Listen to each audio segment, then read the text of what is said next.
The year is 1861. The United States, a young nation built on ideals of liberty and equality, finds itself on the brink of self-destruction. Brother is pitted against brother, friend against friend, as the nation is torn apart by the issue of slavery. The American Civil War, a conflict that would claim the lives of over 600,000 Americans, has begun.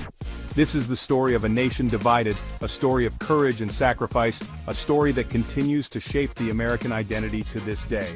The conflict was not simply about slavery, although that was the central issue. It was about states' rights, economic differences, and cultural divides that had been festering for decades. The southern states, with their agrarian economy dependent on slave labor, felt threatened by the growing industrial North and its opposition to slavery. The election of Abraham Lincoln, a man who opposed the expansion of slavery in 1860, proved to be the final straw. The South saw Lincoln's election as an existential threat to their way of life. They believed that secession, the act of withdrawing from the Union, was their only option. On December 20, 1860, South Carolina became the first state to secede, followed by Mississippi, Florida, Alabama, Georgia, Louisiana, and Texas. These 7 states formed the Confederate States of America, electing Jefferson Davis as their president. The stage was set for a conflict that would test the very fabric of the nation. The American Civil War was not just a war between two armies, it was a war between two ideologies, two visions of what America should be. The roots of the American Civil War ran deep, stretching back to the very founding of the nation. The Founding Fathers, while espousing ideals of liberty and equality, had also enshrined the institution of slavery in the Constitution.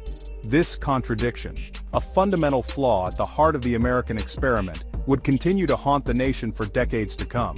As the nation expanded westward, the issue of slavery became increasingly divisive. The North, with its growing industrial economy, had little need for slave labor and increasingly viewed the institution as morally repugnant. The South, however, remained deeply reliant on slave labor for its agricultural economy. Cotton, produced by enslaved African Americans, was the backbone of the Southern economy, fueling the wealth of plantation owners and providing the raw material for textile mills in the North and abroad. The Missouri Compromise of 1820 and the Compromise of 1850 were attempts to maintain a fragile balance between free and slave states, but these compromises only served to postpone the inevitable conflict. The publication of Harriet Beecher Stowe's Uncle Tom's Cabin in 1852 further inflamed tensions, exposing the horrors of slavery to a wider audience and galvanizing the abolitionist movement. The Kansas-Nebraska Act of 1854, which allowed for the expansion of slavery into new territories, proved to be a turning point. It led to the formation of the Republican Party, a political party dedicated to stopping the spread of slavery. The Dred Scott Supreme Court decision of 1857, which ruled that African Americans were not citizens and had no standing to sue in federal court, further emboldened the South and alienated the North. By the late 1850s, the nation was deeply divided along sectional lines. The stage was set for a conflict that would determine the fate of the nation and the future of freedom in America.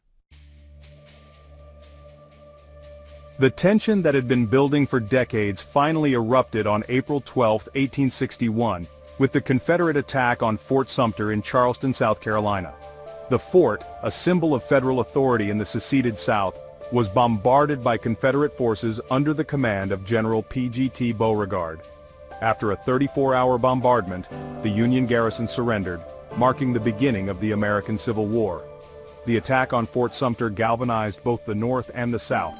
In the North, President Lincoln called for 75,000 volunteers to put down the rebellion, uniting Northerners behind the cause of preserving the Union. In the South, 4 more states, Virginia, Arkansas, Tennessee, and North Carolina, seceded and joined the Confederacy. The war that followed would be the deadliest in American history, claiming the lives of more Americans than all other U.S. wars combined. It would be a war fought on a vast scale, from the battlefields of Virginia to the cotton fields of Mississippi. And it would be a war that would test the very fabric of the nation. The Union, with its larger population, greater industrial capacity, and more extensive railroad network, had a distinct advantage over the Confederacy. However, the South had the advantage of fighting on its own territory, with a population deeply committed to the cause of independence. The year was 1898. Spain, once a mighty empire where the sun never set, found itself clinging to the remnants of its former glory. Centuries of colonial rule had taken their toll. Cuba, a jewel in the Spanish crown, yearned for freedom. The island had witnessed years of unrest, with Cubans rising up against their Spanish overlords. Meanwhile, across the Atlantic, a young and ambitious United States watched with growing interest. The U.S. had economic interests in Cuba, particularly in the sugar industry. American businesses saw the island as ripe for investment and exploitation. Beyond economic considerations, there was a growing sense of sympathy for the Cuban rebels. Many Americans saw parallels between their own struggle for independence from Britain and the plight of the Cuban people. This sense of solidarity was further fueled by reports coming out of Cuba, often exaggerated and sensationalized, that depicted Spanish atrocities against the Cuban population. Cuba, known as the ever-faithful Isle for its centuries-long ties to Spain, was a land simmering with discontent. The Spanish colonial system had long been criticized for its brutality and exploitation. Cubans were denied basic rights and freedoms. Their economy was controlled by Spain, enriching the mother country at the expense of the colony. José Martí, a Cuban poet and journalist, emerged as a leading voice for independence. Martí rallied the Cuban people, calling for an end to Spanish rule. Martí's writings and speeches ignited the flames of revolution. He spent years in exile, traveling throughout the Americas to raise support for the Cuban cause. In 1895, Martí returned to Cuba, leading a new uprising against Spanish rule. The fighting was fierce and bloody. Both sides committed atrocities, but it was the Spanish who were often portrayed as the aggressors in the American press. Across the Atlantic, American newspapers seized upon the Cuban struggle for independence as a source of sensational headlines. Two New York City newspapers, The, owned by William Randolph Hearst, and The, owned by Joseph Pulitzer, engaged in a fierce rivalry for readership. This rivalry, driven by a style of journalism known as yellow journalism, played a significant role in shaping American public opinion about the Cuban conflict. Yellow journalism thrived on exaggeration, sensationalism, and outright fabrication. Headlines screamed of Spanish atrocities, often based on flimsy or fabricated evidence. The goal was to sell newspapers, and the Cuban crisis provided ample fodder for sensational stories. The American public, bombarded with these inflammatory accounts, became increasingly sympathetic to the Cuban rebels and outraged by perceived Spanish brutality. As tensions escalated between the United States and Spain, the U.S. battleship steamed into Havana Harbor in January 1898. These presence was intended as a show of force, a message to Spain that the United States was prepared to protect its interests in Cuba. On the evening of February 15, 1898, tragedy struck. A massive explosion ripped through sinking the ship and killing 266 American sailors. The cause of the explosion remains a subject of debate to this day. At the time, however, American newspapers wasted no time in blaming Spain. Remember Thee became a rallying cry for war. Fueled by public outrage over the sinking and by the relentless drumbeat of yellow journalism, the United States declared war on Spain on April 25, 1898. The Spanish-American War had begun. Section 5. A nation at war: battles across two hemispheres. The Spanish-American War was fought on two fronts thousands of miles apart.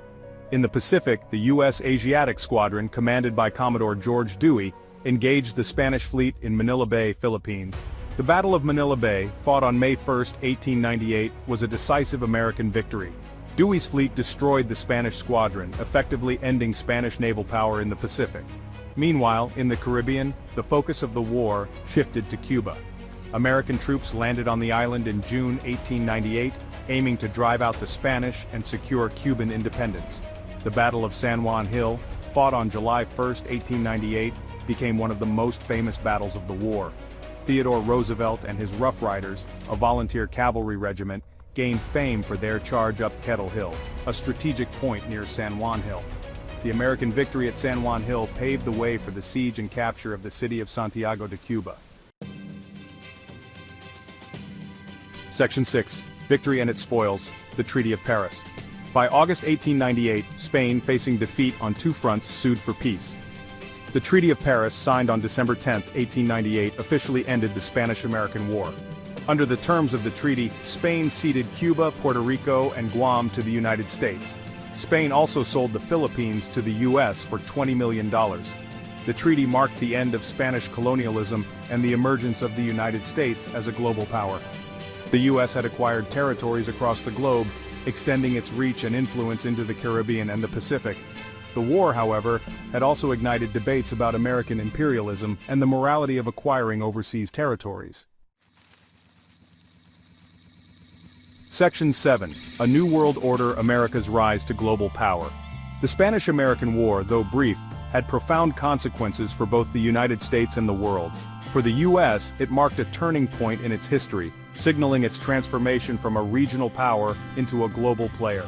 The acquisition of territories like Puerto Rico, Guam, and the Philippines thrust the U.S. onto the world stage and ignited debates about its role in international affairs. The war also had significant implications for Spain.